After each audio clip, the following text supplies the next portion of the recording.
Convido os irmãos a abrirem a palavra de Deus em Mateus, capítulo 13. Mateus 13. Hoje vamos concluir a série de exposição das parábolas do reino.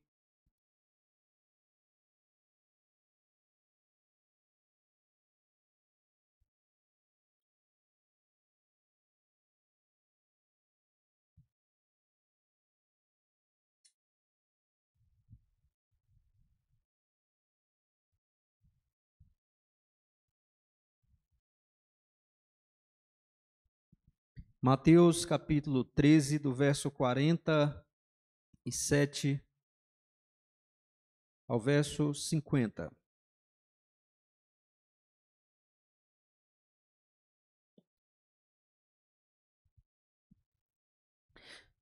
Mateus, capítulo 13, do verso 47 ao 50, nos diz assim a palavra do Senhor. O reino dos céus é semelhante a uma rede que, lançada ao mar, recolhe peixes de toda espécie. E quando já está cheia, os pescadores arrastam-na para a praia, e assentados escolhem os bons para os cestos, e os ruins deitam fora. Assim será na consumação do século. Sairão os anjos, e separarão os maus dentre os justos, e os lançarão na fornalha acesa. Ali haverá choro e ranger de dentes. Amém. Que Deus aplique a sua palavra ao nosso coração. Meus irmãos e irmãs e amigos, um grande problema, um grande erro da humanidade é viver sem pensar, sem se dar conta e até mesmo não crer que nós estamos caminhando para o final dessa existência. Nós estamos nos dirigindo àquilo que a Bíblia chama de a consumação dos séculos ou do século. Então a história está caminhando numa direção e caminhando segundo o decreto eterno de Deus para exatamente a um fim que Ele próprio determinou. E esta parábola, assim como a parábola do joio no meio do trigo, nos chama a atenção exatamente para essa consumação no final dos tempos. Essas duas parábolas, inclusive, irmãos, elas são parecidas. Nós podemos observar que as duas falam exatamente da consumação do século. Nas duas parábolas, os anjos têm funções semelhantes ou idênticas. Os anjos são eles que fazem a separação. No caso do joio e o trigo, eles separam o joio do trigo. No caso aqui dos peixes, separam os peixes ruins dos peixes bons, fazem aí a separação. E o destino também dos perversos, dos ímpios, daqueles que não creem verdadeiramente no Senhor Jesus Cristo, é descrito exatamente da mesma maneira nas duas parábolas, ou seja, que serão lançados na fornalha ardente e ali haverá choro e ranger de dentes. Então essas parábolas, meus irmãos, elas nos advertem, elas nos chamam a atenção para olharmos para o futuro, para o fato de que nós estamos caminhando para a consumação do século, de maneira que nós devemos viver o presente, olhando para o futuro, não apenas pensando em termos de coisas desta vida, mas no fato de que um dia nós iremos chegar ao final dessa história, essa história será consumada e então haverá novos céus e nova terra para aqueles que creram em Cristo e haverá o inferno eterno para aqueles que não creram. E nós vamos olhar para esta parábola, meus irmãos, destacando três coisas básicas aqui. A primeira, a narrativa dessa parábola. Em segundo lugar, nós vamos olhar para a interpretação que o Senhor Jesus faz dessa parábola. E por fim, nós vamos olhar as lições, as aplicações dessa parábola para a nossa vida hoje, aqui e agora. Então vamos começar olhando para a narrativa da parábola da rede. Aqui o Senhor Jesus compara o reino de Deus com uma rede de pesca ou de pescaria. Ele compara o reino de Deus, que é aquele domínio, como nós já temos falado, o domínio redentor de Deus através do Messias, por meio do qual ele está redimindo a humanidade, uma nova humanidade, e ele vai exatamente restaurar o próprio universo da presença e dos efeitos do pecado. E há de subjugar e condenar todos os inimigos do reino de Deus. Então esse reino aqui é comparado com uma grande rede de pesca. E é muito interessante porque aqui, meus irmãos, aquela população, aquela audiência entendia muito bem de pescaria. Nós estamos falando de uma população que morava na região, numa região muito conhecida, que era a região ali do Mar da Galileia, que na verdade não era mar, era um grande lago de água doce, mas por conta da sua extensão, era chamado de Mar da Galileia. E muitas pessoas sobreviviam da pesca, inclusive vários discípulos do Senhor Jesus Cristo, Pedro e outros ali, eram pescadores profissionais, e eles entendiam muito bem essa parábola.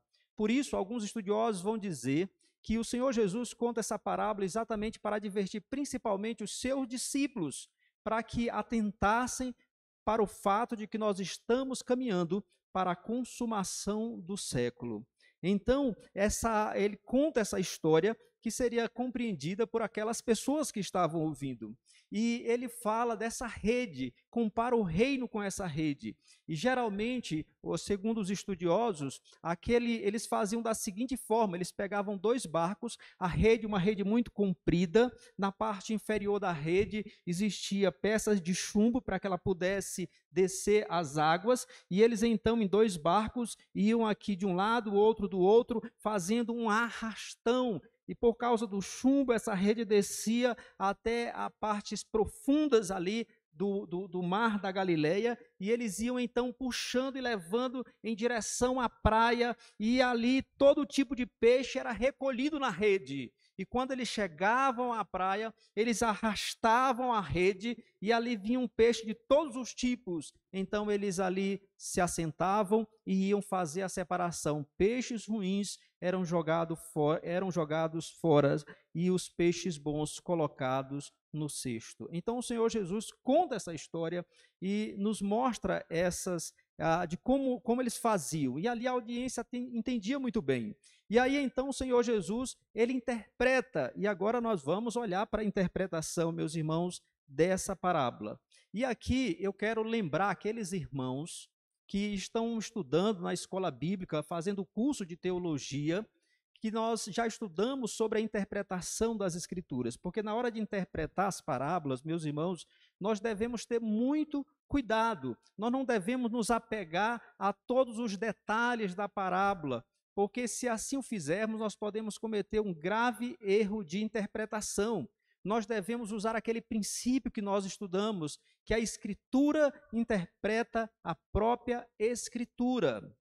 Isso significa dizer que quando uma parábola não tem a sua interpretação ali dada imediatamente, nós devemos recorrer ao contexto imediato, que são os versículos que vêm antes e depois. Nós devemos recorrer ao contexto intermediário, talvez passagens mais extensas, quem sabe todo o livro, e nós devemos recorrer ao contexto canônico, ou seja, a toda a Bíblia, para entendermos essa passagem específica. Mas quando nós temos no próprio texto, a interpretação da parábola, então nós temos que nos apegar a essa interpretação. E aqui nós temos, vocês podem ver nos versículos 49 e 50, que o próprio Senhor Jesus, ele interpreta a parábola. Então muitas pessoas, por não se atentarem para este fato e não se apegarem a esse princípio importante de interpretação, muitas pessoas cometem falhas. Por exemplo, muitos vão dar sentido, por exemplo, a rede aqui é a pregação do evangelho que vai juntando muitas pessoas. Outros vão dizer e até esses mesmos às vezes dizem que os pescadores são os pregadores do evangelho. Mas quando nós olhamos para a interpretação do Senhor Jesus, ele é bem específico, ele não se apega a detalhes, ele vai direto a um ponto. Vejam no versículos 49 e 50 que ele diz: assim Veja que ele conta a história e ele diz: assim será na consumação do século. Sairão os anjos e separarão os maus dentre os justos, e os lançarão na fornalha acesa. Ali haverá choro e ranger de dentes. Então, sendo assim, irmãos, vamos olhar para essas palavras do Senhor Jesus e então entender a interpretação que ele faz dessa história que ele próprio contou. Então, a primeira coisa que podemos destacar é que os pescadores que separam os peixes são os anjos. São eles que vão fazer essa separação. Quando Cristo vier na sua segunda vinda, como a própria Bíblia diz, noutros lugares, ele vem com seus santos anjos. E são esses que vão, sob a liderança do grande rei, o Senhor Jesus, fazer essa separação entre aqueles que não creram e aqueles que creram verdadeiramente no Senhor Jesus Cristo. Vejam também, em segundo lugar, aqui na interpretação que o Senhor Jesus Cristo faz da história que ele próprio contou, é que todos os peixes recolhidos pela rede são seres humanos, são os seres humanos, os justos e os injustos, os peixes bons que são separados e colocados no cesto, são aqueles que verdadeiramente creram, aqueles que ouviram a mensagem do Evangelho, aqueles que foram bons solos, como a palavra de Deus já nos ensinou aqui, onde a semente caiu, cresceu e frutificou, produzindo a 30, a 60 e a 100 por um. Os bons peixes são o trigo que o Senhor Jesus semeou, os eleitos de Deus, esses são os bons peixes. Os peixes ruins são o joio, são aqueles terrenos que a semente caiu à beira do caminho, a semente caiu entre os espinhos, a semente caiu no solo rochoso, ou seja, aqueles que ouviram a palavra e não creram no Senhor Jesus Cristo, rejeitaram, não abraçaram o Evangelho do Senhor Jesus Cristo.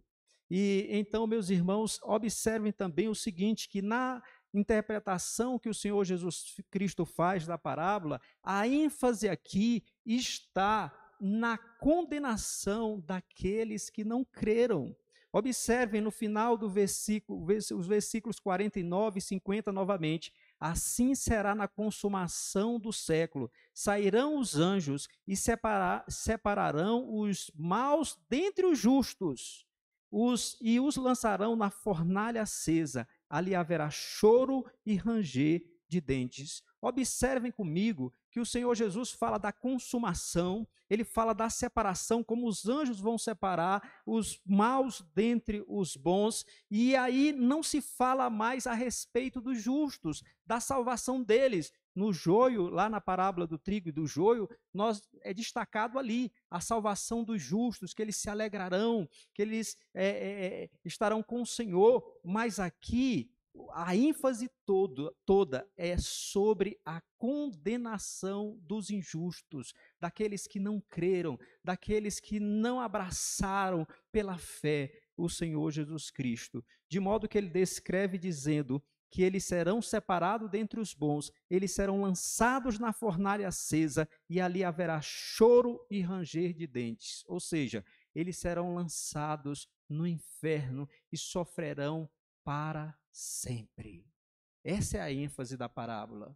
Essa é a ênfase na interpretação que o Senhor Jesus Cristo faz da parábola. Portanto, meus irmãos, o significado da parábola ou a interpretação é a seguinte: na consumação, no fim da história, no juízo final, os anjos, sob as ordens do grande rei, o Senhor Jesus Cristo, e também o grande juiz, eles vão separar os ímpios dentre os justos, lançarão os ímpios na fornalha acesa, no lago de fogo, e eles então sofrerão eternamente. Então, essa é a interpretação da parábola.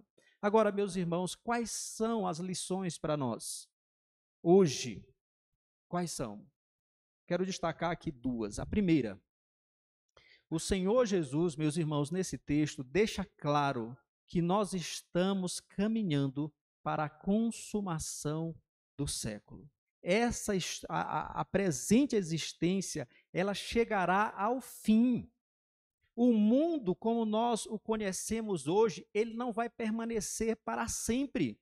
Nós estamos caminhando em direção a um ponto final dessa existência. E o Senhor Jesus, ele pode dizer isso com toda segurança e várias vezes, porque sendo Deus, foi Ele mesmo, com o Pai e com o Espírito, que decretaram todas as coisas, inclusive o final da história. E é Ele mesmo que está conduzindo todas as coisas pela sua santa e sábia providência, conforme o seu decreto eterno. Então Deus, ele determinou. Um exemplo, meus irmãos, disso, na verdade nós temos vários exemplos, mas um que eu quero mencionar é que lá em Apocalipse, capítulo 13, verso 18, nos diz lá a respeito do Cordeiro de Deus que foi morto desde a fundação do mundo. Ora, como é isso? O Cordeiro que foi morto desde a fundação do mundo, ele não foi morto há 2000 anos? Por que a palavra de Deus usa essa linguagem? Porque já estava no decreto de Deus.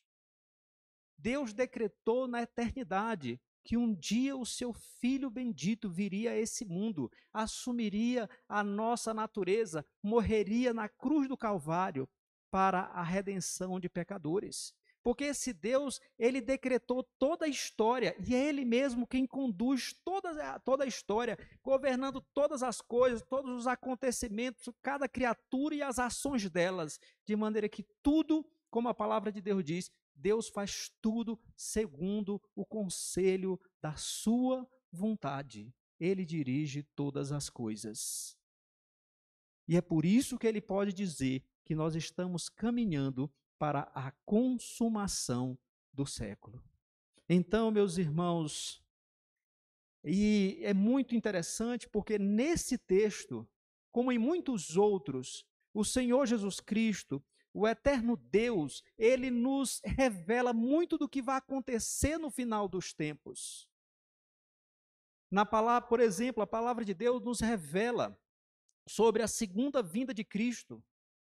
Nos revela como aqui a respeito do juízo eterno, da consumação de todas as coisas. Nos revela acerca da ressurreição final, que justos e injustos ressuscitarão dentre os mortos, os injustos para a condenação eterna, os justos para a salvação eterna. Nos revela acerca de novos céus e nova terra, nos fala acerca de um tempo em que não haverá mais maldição sobre a criação. Tudo isso Deus revela na sua palavra. E aqui nesta parábola nós temos uma amostra disso. Deus, o Senhor Jesus Cristo, chamando a atenção dos seus ouvintes, dizendo: nós estamos caminhando para a consumação do século.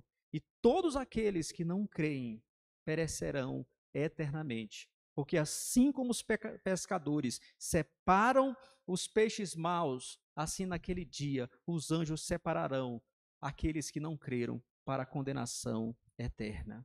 Então, meus irmãos, uma coisa muito significativa é que se alguém quer saber acerca do futuro, não tente adivinhar o futuro. Se você quer saber acerca do futuro, não vá a cartomante, ou seja lá quem for. Se você quer conhecer acerca do futuro, vá para as Escrituras, venha para a palavra de Deus, leia e medite nas Escrituras, porque o Deus que governa todas as coisas, conforme o seu decreto eterno, ele revelou na sua palavra muito do que vai acontecer no futuro.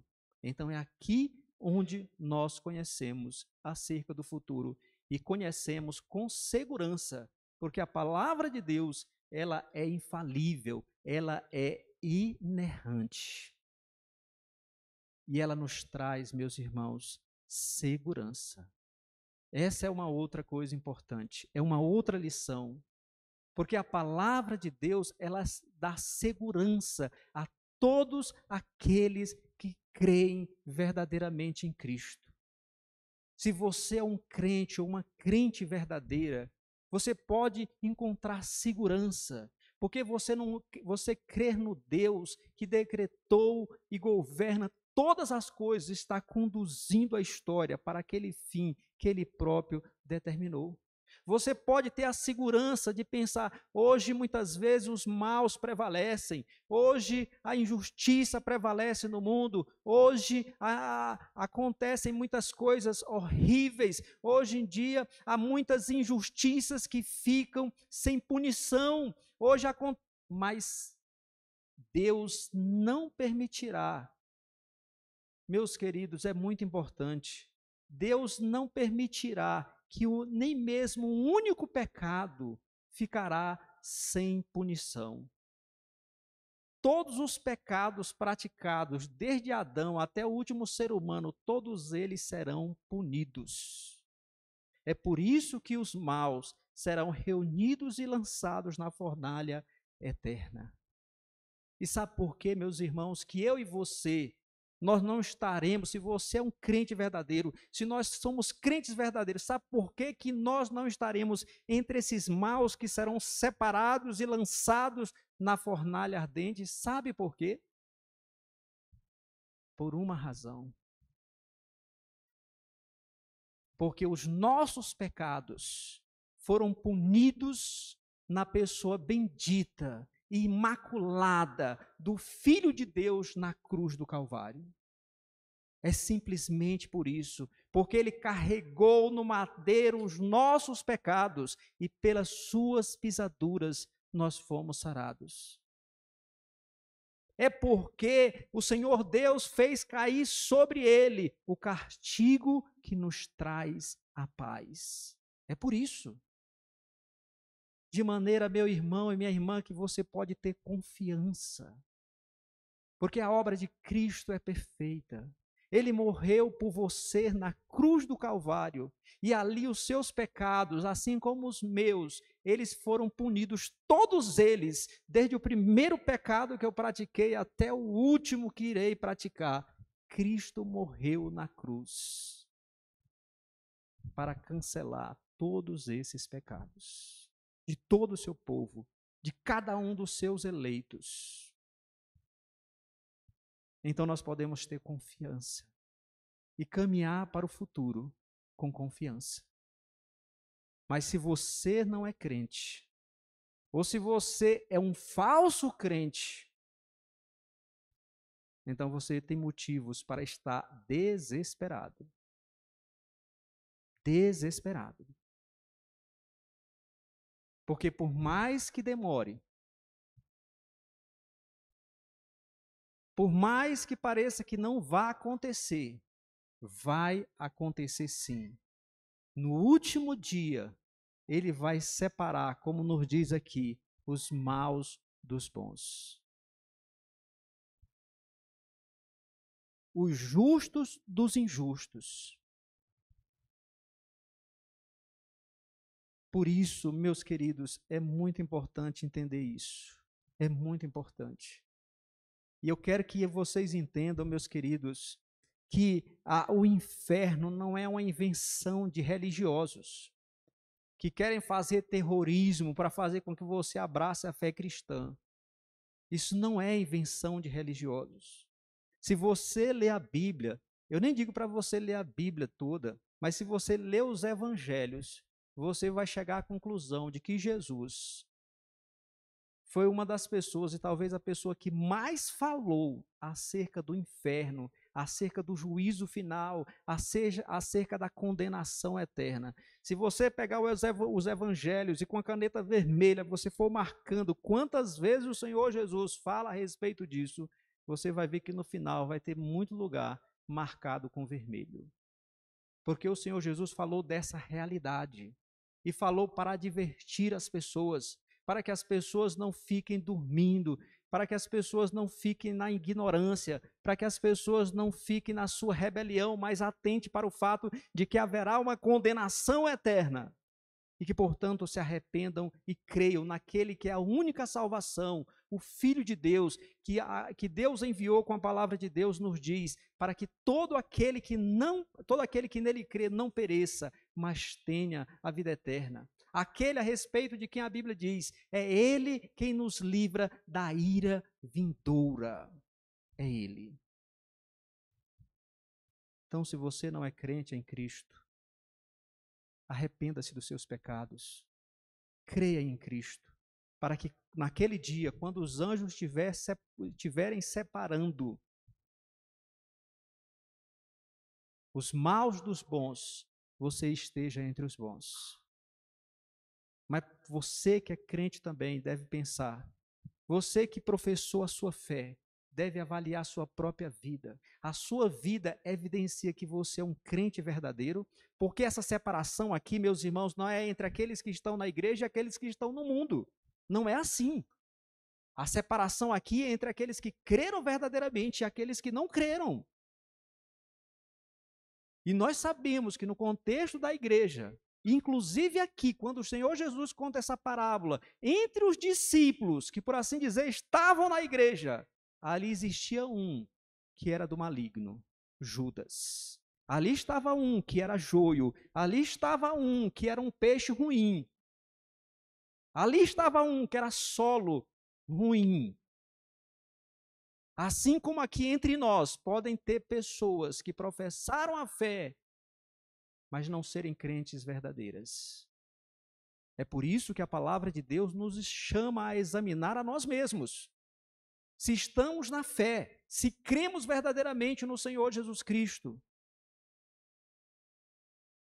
E talvez você pergunte, mas como nós podemos saber? Como eu posso saber se sou de fato um verdadeiro crente? A palavra de Deus nos fala acerca do fruto do Espírito. Todo aquele que é crente verdadeiro é habitado pelo Espírito de Deus. E o fruto do Espírito é amor, alegria, paz, benignidade, longanimidade, que é paciência, bondade, fidelidade, mansidão, domínio próprio. Essas coisas caracterizam a nossa vida? Essas virtudes estão presentes em nossa vida? A palavra de Deus ainda vai nos falar de características como amor a Deus. Por que você está aqui nesta noite? Qual é a razão? Você está aqui porque você de fato ama o Senhor e está aqui para adorá-lo na beleza da sua santidade? O Senhor Jesus disse, quando foi perguntado para ele qual era o maior dos mandamentos, o Senhor Jesus disse, amarás o Senhor teu Deus de todo o teu coração, de toda a tua alma, de todo o teu entendimento. O verdadeiro crente ama a Deus e vive para glorificar a Deus. O verdadeiro crente não é perfeito. O verdadeiro crente não é alguém sem defeitos, mas ele é alguém que busca, luta e trabalha para viver para a glória do seu Deus. Mas não só isso. O verdadeiro crente, ele ama o próximo. Ele ama os seus irmãos e irmãs em Cristo. Ele ama. Por isso a Bíblia vai dizer, se alguém, Deus é amor, e aquele que é nascido de Deus ama. Porque aquele que não ama não conhece a Deus. Porque Deus é amor. A sua vida é caracterizada pelo amor a Deus e pelo amor ao próximo. As suas ações do dia a dia, no seu lar, na sua universidade, na sua escola, no seu trabalho, evidencia que você tem amor de fato para com Deus e para com o próximo? Porque, meus irmãos, é fundamental que nós entendamos. Essa separação não é entre aqueles que estão na igreja e aqueles que estão fora, mas é entre aqueles que verdadeiramente creem e aqueles que não creem.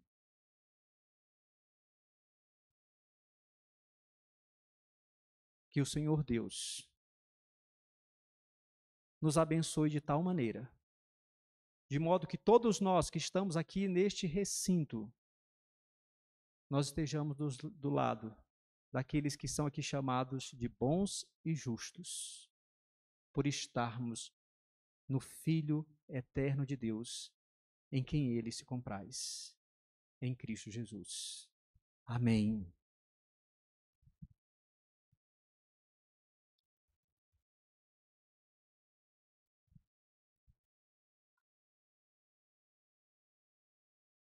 Vamos ter uma oração, vamos orar ao Senhor. Ó bendito e eterno Deus, Deus eterno, a tua palavra aqui é muito clara, mostrando que no final dos tempos haverá aquela grande separação. Ó Deus, tenha misericórdia de todos nós que aqui estamos e trabalhe em nosso coração, para que de fato, ó Deus, todos os que aqui estão sejam verdadeiramente crentes em Cristo Jesus, regenerados pelo teu Santo Espírito, lavados no sangue do Cordeiro, de maneira que quando aquela separação acontecer, nós estejamos do lado daqueles que viverão para sempre com o Senhor em glória. Seja conosco, abençoa-nos, nós te pedimos, no nome de Jesus. Amém.